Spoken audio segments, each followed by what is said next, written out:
हजरत आदम से लेकर जनाब ईसा तक आप सारे अंबिया को पढ़ लें, वो सारे यही कहते रहे कि अल्लाह के रसूल आने वाले हैं, अल्लाह के रसूल आने वाले हैं, वो आने वाले हैं। बस फर्क कितना है, वो कहा करते थे आने वाले हैं और हम कह रहे हैं कि आ गए हैं। बस सारी उम्मतें हुजूर का ही जिक्र करती रही। वो कहा करते थे कि अल्लामा इस्माइल हकी ने तफसीर रूहुल बयान में लिखा है, इमाम सयूती ने अल खसाइसुल कुबरा में लिखा है, जनाब आदम के इंतकाल का वक्त आया तो अपने बेटे हजरत शीस को बुलाया और बुला करके फरमाने लगे, शीस मैं जा रहा हूं बेटे, लेकिन याद रखना सारी जिंदगी ये काम ना भूलना। तो हजरत आदम के साहिबजादे हजरत शीस अर्ज करने लगे, अब्बा जी वो कौन सा? कहने लगे, हर वक्त हर रोज अल्लाह के आखिरी नबी पर दुरूदो सलाम पढ़ते रहना।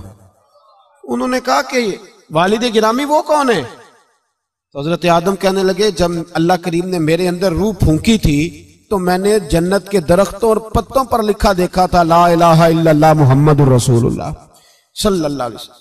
हर पैगंबर ने, हर रसूल ने, आप देखिए ना, हजरत इब्राहिम ने काबा बनाया। असल बात यह है कि हम हुजूर के उम्मती हैं, हम उस तरह कदर नहीं कर पाते जिस तरह वो लोग आरज़ूमें करते थे। हजरत इब्राहिम ने काबा बनाया, अल्लाह का घर, अल्लाह का घर। यहां जो आदमी अपने सगे बेटे को भी घर बना के देता है, वो भी अपनी बहू को कहता है मैंने बना के दिया, हालांकि अपने बेटे को दिया है। वो भी पोतों को कभी कभी बुला के कहता है तुम्हारे बाप ने क्या कमाया, मैंने दिया है। लोग आदी हैं, लेकिन मेरे अजीज हजरत इब्राहिम ने अल्लाह का घर बनाया। और जब बना रहे थे तो अंदाज ये था कि हजरत इस्माइल पत्थर उठा के लाते थे और जनाब इब्राहिम खाना काबा की दीवारें बुलंद फरमाते थे। उस आलम में जब बना चुके तो अर्ज करने लगे, या अल्लाह काबा मैंने बना दिया है, इसे आबाद करने वाला रसूल भी अता फरमा दे। रब्बना वब असफीहिम रसूला, या अल्लाह वो रसूल हमें अता फरमा जो बड़ी शानों वाला है। सारे अंबिया, हजरत सैयदना ईसा अलैहिस्सलाम के कुछ उम्मती कहने लगे, ईसा मुर्दे जिंदा कर देते हो, कोड़ों को शिफा दे देते हो। ए ईसा, आपका हाथ लग जाए तो अल्लाह बड़े से बड़े बर्स के मरीज को भी शिफा दे देता है, लगता है सबसे ज्यादा शान वाले आप ही हो। तो हजरत ईसा कहने लगे, नहीं, व मुबश्शिरिम बिरसूली याति मिन बाद इस्मुहु अहमद। फरमाया शान वाला तो वो है जिसकी मैं तुम्हें खुशखबरी देने आया हूं, वो मेरे बाद आएगा और उसका नाम अहमद होगा, वो उसकी मैं तुम्हें खुशखबरी देने आया हूं। मेरे भाई, मेरे रसूल करीम सैयद आलम सल्लल्लाहु अलैहि वसल्लम के बारे में हर नबी, हर पैगंबर, हर रसूल ये कहते आए वो आने वाले हैं। और हम क्या कह रहे हैं? तो हम क्या कह रहे हैं? फर्क इतना है, वो कहा करते थे आने वाले हैं और हम क्या कहते हैं?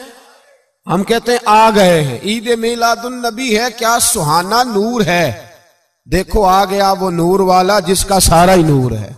हम ये कह रहे हैं कि वो आ गए, बड़ी इज्जत वाला, बड़ी शान वाला। रब करीम बड़े बुलंद हौसले वाला है, वो किसी को जतलाता नहीं कुछ है दे के, वो नहीं जतलाता। उसको जो नहीं मानते उन्हें भी रोटी देता है। जिसने सारी उम्र नमाज नहीं पढ़ी, अल्लाह ने उसे भी बच्चे अता फरमाए।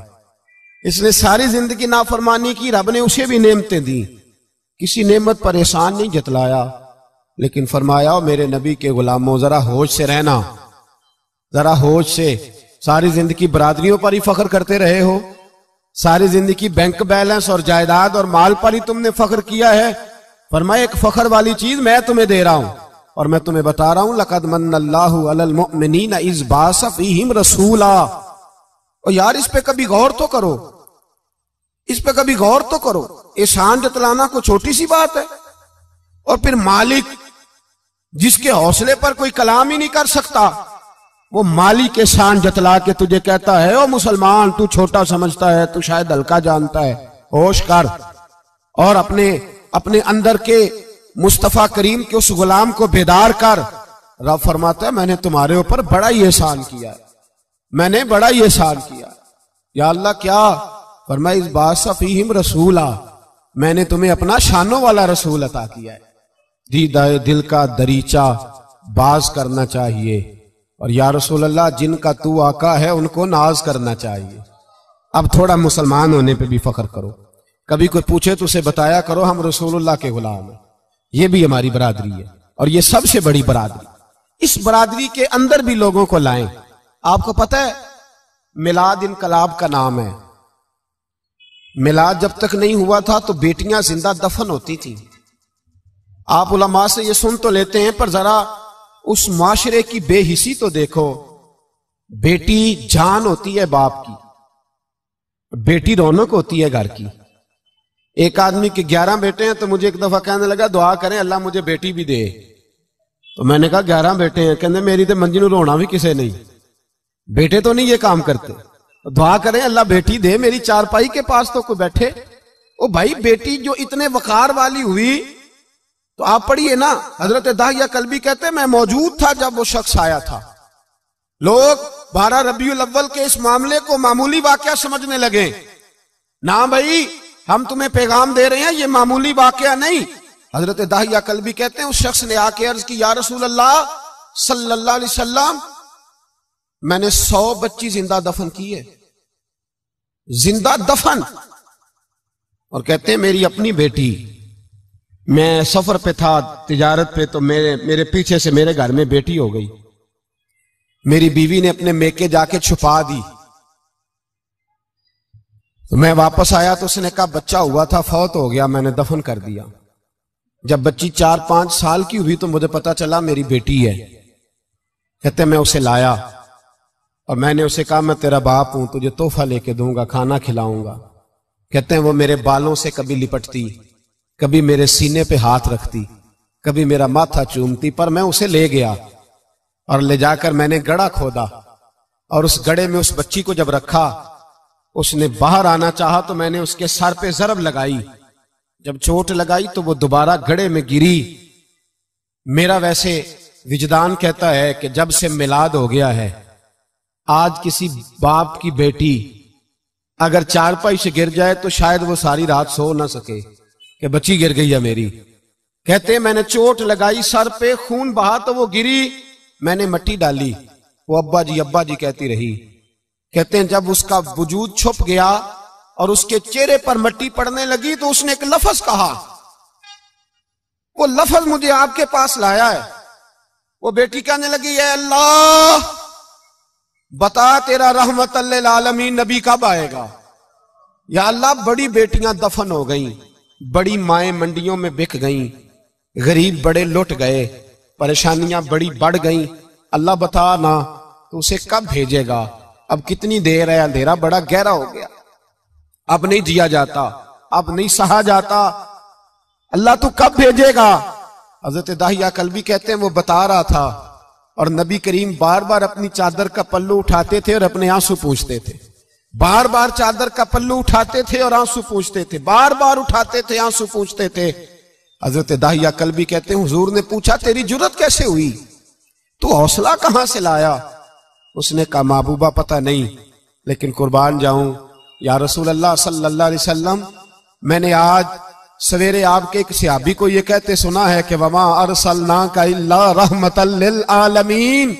तो वो ये रहमतल लिल आलमीन के लफ्ज हैं, ये तो मैंने अपनी मरती हुई बेटी से सुने थे। तो आज जब मैंने उसकी जुबान से सुने तो मैंने कहा तू उन्हें जानता है। कहा जानता हूं। कहा मुझे भी ले चल। तो हुजूर मैं आपके दरवाजे आया हूं, रब माफ कर देगा। तो मेरे हबीब ने फरमाया चल पढ़ कलमा, जो मेरा कलमा पढ़ ले अल्लाह उसके सारे ही गुनाह माफ कर दिया करता है।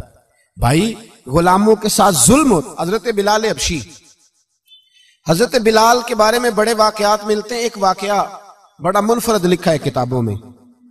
हजरत बिलाल से लोगों ने कहा आप नबी पाक से मुतासर कैसे हुए। तो जनाब बिलाल कहने लगे मैं ज्यादा लोगों को, मक्के के लोगों को जानता ही नहीं था, क्योंकि मेरी ड्यूटी थी घर में काम करने की और मुझे सख्त सजा मिलती थी उमैया बिन खल्फ की तरफ से। बल्कि तहकीक ये है कि ये अब्दुल्ला बिन जदान के गुलाम थे। उमैया बिन खल्फ ने तो जब इन्होंने कलमा पढ़ा तो फिर खरीदा। अब्दुल्ला बिन जदान कहने लगा मैं फारग नहीं, आप ले लें, आप इसको सजाएं दें।